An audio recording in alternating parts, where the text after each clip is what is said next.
This is how you color correct in Adobe Premiere Pro. So once you're in your project, here I have my clip on my timeline, and you can see it's kind of yellowish, at least my skin tone is. So for some basic color correction, you're gonna wanna open this Lumetri color tab. If it's not open for you, just head over to your window tab up top and then scroll down to Lumetri color. And here under basic correction, you're gonna have your basic color correction settings. So you can mess with your exposure here, make it brighter, make it darker. And to reset, you just double click on the button. So if you brought your contrast up, double click it, you can reset back to normal. So for me, off the bat, I probably would bring up shadows a little bit. I would make it cooler just to, because it's a little bit orange, like I said, so I would make it a little bit cooler. I zoomed in by accident there. And then I'll balance out the blue by adding some pinkish tones, just a little bit. I'm at a 9 right there, so I don't want to overpower the blue that I just put in. I'll bring up some highlights, just a tad bit, and I'll bring up some whites. I'm trying to accentuate my face a little bit more. And then I can either bring down the blacks if I want. I used to like this look a little bit. I thought it was a pretty cool look. Just added like a nice little soft kind of little filter, I feel like, but I'm gonna go without the black right there. So just from that alone, basic color correction, here's the difference. So it's a little bit brighter and it's not as yellow and orange, just with that basic color correction right there. But what I'm gonna do is I'm gonna erase that, what I just did. If you wanna go a little bit more advanced or more in-depth with your color correction, you can do this. So same tab, Lumetri color. First thing you wanna do is mess with your shadows and your highlights. So you would go down to, get that thing out of my way. Get that corn out of my face. I'm thinking of an Nacho Libre. Okay, so you go to curves, and on your whites, you can bring up your shadows. In this case, I'm gonna bring up my shadows just because it's a little bit dark. So I'm bringing it up a little bit. And your highlights are on this high end. So you got your highlights, your shadows, and your midtones in the middle. So I'm gonna bring down my highlights just a bit so you can see that. I'm pointing at it, but I realize you can't see. So you can see here is where the highlights are coming in, or being affected rather. So I'm just darkening that up a little bit. And then midtones,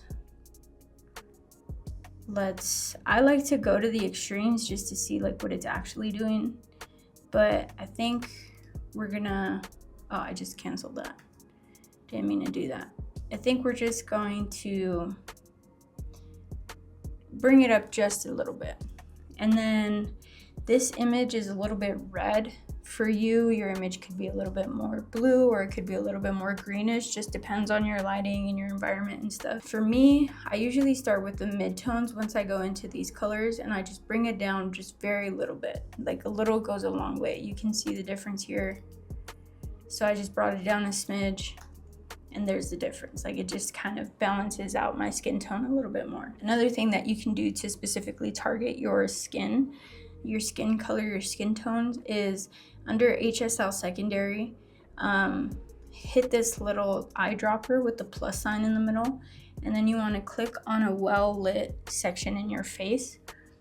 For me, I'll just click on like my cheek on this side, the side that's lit, and then you want to play with these sliders a little bit, turn this on, so that everything that comes out, everything that's not in gray is obviously what you're gonna target. So, just kind of get what you want and try to make it as clean and crisp as you can get it. Now I have that section selected, and you can see here, I can adjust those specific sections with this color wheel here. I'm going super extreme just so you can see the effect. But what I would do in this case is I would probably adjust to go more blue and not too blue, maybe in between like pink and blue, just to cool off the warm look a little bit, and then a little bit pink just to kind of maintain the redness of the skin, you know. So yeah, that's a little bit more advanced way that you can color correct your video. And then you can see here the difference again. So that was the original, and then this is our fixed one. This actually looks kind of flat to me now that I look at it again. So I'm gonna go up to basic correction. I'm gonna bring up the contrast just a bit. Maybe bring down the shadows. Bringing down shadows is another way to add contrast. And then just for the funsies of it, I'm gonna see what a vignette looks like. And it doesn't look too bad. So bam. So just from that basic color correction, you get, that's the base shot, that's what we started with, and then that's what we just did. So subtle difference, but can make a difference. And honestly, color correction comes more into play when you're shooting log and all that stuff, but you can still do some basic color correction on your regular shots as well. And so I hope this video was helpful. Thanks for watching.